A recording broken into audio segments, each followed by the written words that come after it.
सन 1924। दुनिया अब डार्विन के समय से 53 साल आगे बढ़ चुकी थी। दक्षिण अफ्रीका की एक चूना पत्थर की खान में एक रहस्यमयी जीवाश्म मिला, एक छोटे बच्चे की खोपड़ी। पहली नजर में वो इंसानी लगती थी, पर ध्यान से देखने पर उसमें कुछ बंदर जैसे लक्षण थे। धरती पर जीवन के अनगिनत रूप हैं, पर अगर ध्यान से देखें तो जमीन पर चलने वाले लगभग सभी जानवर, शेर, हाथी, घोड़ा या कुत्ता, सभी 4 पैरों पर चलते हैं। लेकिन क्या ये कोई संयोग है या फिर प्रकृति का सबसे सफल और संतुलित प्रयोग है? 4 पैर देते हैं गति, स्थिरता, संतुलन और अस्तित्व की सुरक्षा। जब कोई जीव 4 पैरों पर चलता है तो उसका भार चारों पैरों पर बराबर बंट जाता है। इससे वह तेज दौड़ सकता है, भागते हुए आसानी से दिशा बदल सकता है और गिरने की संभावना लगभग शून्य हो जाती है। 4 पैरों से तेज दौड़कर झपट्टा मारकर शिकार करना ज्यादा आसान होता है।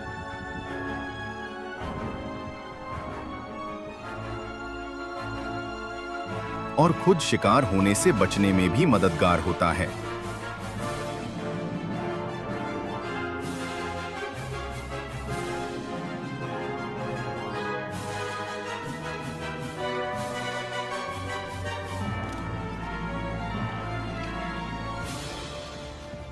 ये संरचना प्रकृति की सबसे कुशल रक्षा प्रणाली है। लेकिन सवाल उठता है, जब 4 पैरों का ढांचा इतना सफल था, जिंदगी ज्यादा आसान और सुरक्षित थी, तो हम यानी इंसानी जानवरों ने 2 पैरों पर चलना क्यों शुरू किया?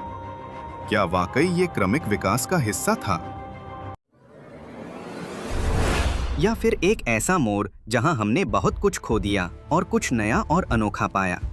सीधा खड़ा होना जितना पहली नजर में आसान दिखाई देता है, दरअसल यह उतना ही जटिल था। इसमें शरीर को संभालने के लिए अपने ढांचे को बार बार बदलना पड़ा। रीढ़ की हड्डी, जो पहले क्षैतिज थी, धीरे धीरे सीधी हुई। अब सारा भार सिर से लेकर एड़ी तक एक ही रेखा पर आने लगा। इससे घुटनों, एड़ियों और कमर पर लगातार दबाव बढ़ गया। इसी कारण आज भी मानव शरीर की सबसे आम तकलीफें इन्हीं बदलावों से जुड़ी हैं। महिलाओं के लिए ये परिवर्तन और भी बड़ी चुनौती लेकर आया।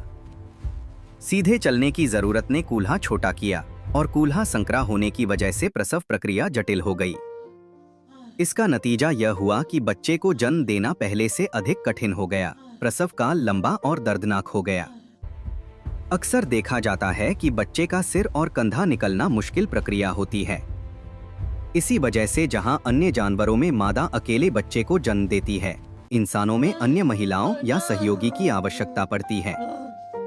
फिर भी इस महंगी कीमत को चुकाकर, तकलीफ और नुकसान के बावजूद आखिरकार इंसान ने 4 पैरों की जगह 2 पैरों को चुना।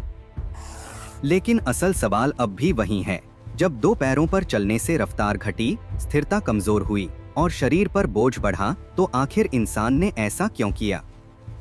क्या ये कोई भूल थी या फिर इसके पीछे प्रकृति की कोई इवोल्यूशनरी योजना छिपी थी? 2 पैरों की इस यात्रा ने क्या हमें कमजोर बनाया या फिर यही कमजोरी आगे चलकर हमारी सबसे बड़ी ताकत बनने वाली थी? यहीं से शुरू होती है हमारी असली खोज, वो कारण जिसने हमें 4 पैरों से उठाकर 2 पैरों पर खड़ा किया। इस वीडियो में हम जानेंगे आखिर ये बदलाव कब हुआ, कैसे हुआ और सबसे जरूरी सवाल, क्यों हुआ। लगभग 150 साल पहले, जब दुनिया जीवन को भगवान का चमत्कार मानती थी, एक वैज्ञानिक ने सब कुछ बदल दिया। वो थे चार्ल्स डार्विन। 1859 में अपनी किताब on the origins of species में उन्होंने लिखा, जीवन के सभी रूप एक ही स्रोत से आए हैं और हर प्राणी अपने वातावरण के अनुसार बदलता गया। डार्विन के अनुसार इंसान और बंदर के साझा पूर्वज थे, जो कभी पेड़ों पर रहते थे, लेकिन जब वे जमीन पर उतरे तो हाथों की जरूरत बढ़ी, औजार उठाने, खाना ढोने और खुद को बचाने के लिए।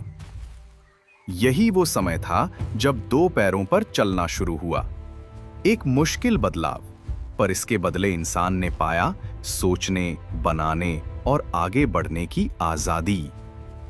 यहीं से शुरू हुआ वो सफर जिसने इंसान को बाकी सभी जीवों से अलग बना दिया।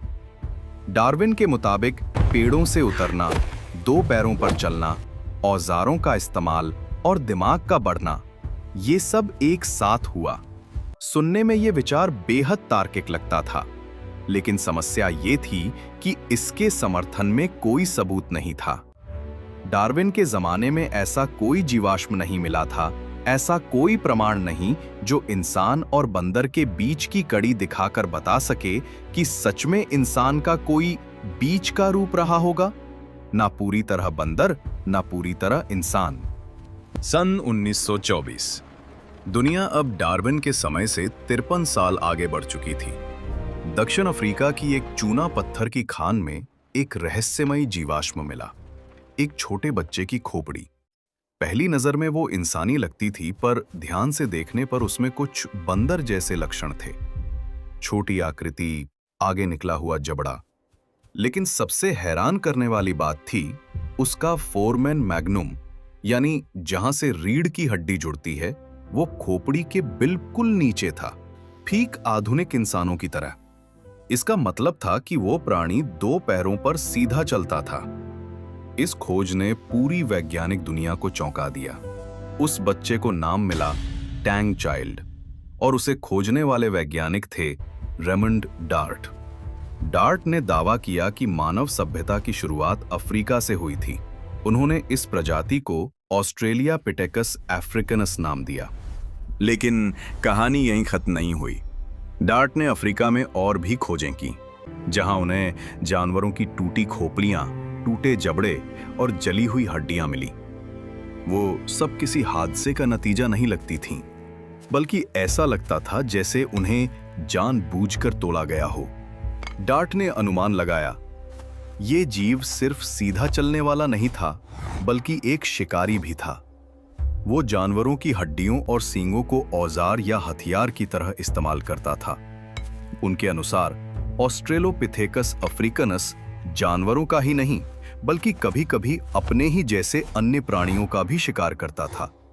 यानी मानव इतिहास की शुरुआत, या यूं कहें चार पैरों से दो पैरों तक पहुंचने की शुरुआत, दरअसल शिकार और हिंसा से हुई थी। बाद में डार्ट की थ्योरी को किलर एप थ्योरी का नाम दिया गया। यह सिद्धांत 1950-60 के दशक में पूरी दुनिया में चर्चा का विषय बन गया। कुछ वैज्ञानिकों ने कहा, यह इंसान के असल स्वभाव को दिखाता है कि हमारे भीतर की बुद्धिमत्ता, हिंसा और रचनात्मकता तीनों एक ही जगह से निकले हैं। बाद में इस थ्योरी को स्टैनली कुब्रिक की मशहूर फिल्म 2001 अ स्पेस ऑडिसी में भी दिखाया गया। फिल्म के शुरुआती दृश्य में कुछ आदिम प्राणियों के दो समूह बंजर जगह में पानी के गड्ढे के पास लड़ते हैं। उनमें से एक को अचानक एहसास होता है कि हड्डी सिर्फ हड्डी नहीं, बल्कि एक हथियार है। वो उस हड्डी को हथियार की तरह उठाकर दूसरे समूह के प्राणियों को मारकर भगा देता है।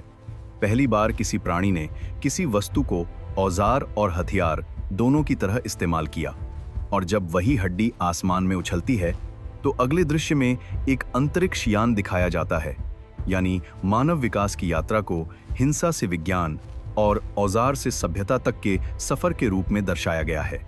डार्ट की किलर एप थ्योरी भले ही आज विवादित मानी जाती हो, पर उसने यह सवाल जरूर उठा दिया कि शायद हमारे दो पैरों पर खड़े होने की कहानी हिंसा और संघर्ष से शुरू हुई थी। लेकिन विज्ञान में कोई भी विचार आखिरी नहीं होता। विज्ञान हमेशा सवाल पूछता है, और हर सिद्धांत उतना ही टिकता है जितना उसके सबूत टिकते हैं। हर नई खोज पुराने विश्वासों की परीक्षा लेती है। डार्ट की किलर एप थियरी ने पूरी दुनिया में तहलका मचा दिया था, पर कुछ ही दशक बाद उसी सिद्धांत को चुनौती मिली, और यह चुनौती किसी और से नहीं बल्कि डार्ट के अपने ही छात्र डॉक्टर बॉब ब्रेन से मिली। डार्ट की किलर एप थियरी ने यह कहा था कि इंसान का विकास हिंसा और शिकार से शुरू हुआ, पर 70 के दशक में बॉब ब्रेन ने उन्हीं दक्षिण अफ्रीकी गुफाओं की दोबारा खुदाई की, जहां से डार्ट ने अपने जीवाश्म पाए थे। लेकिन डॉक्टर बॉब ब्रेन ने ऐसा क्या सबूत ढूंढा जिसने किलर ऐप थ्योरी की पूरी कहानी की धज्जियां उड़ा दी? ब्रेन को अपनी खुदाई में ऐसा क्या मिला जिसने डार्ट की सोच को पूरी तरह उलट कर रख दिया?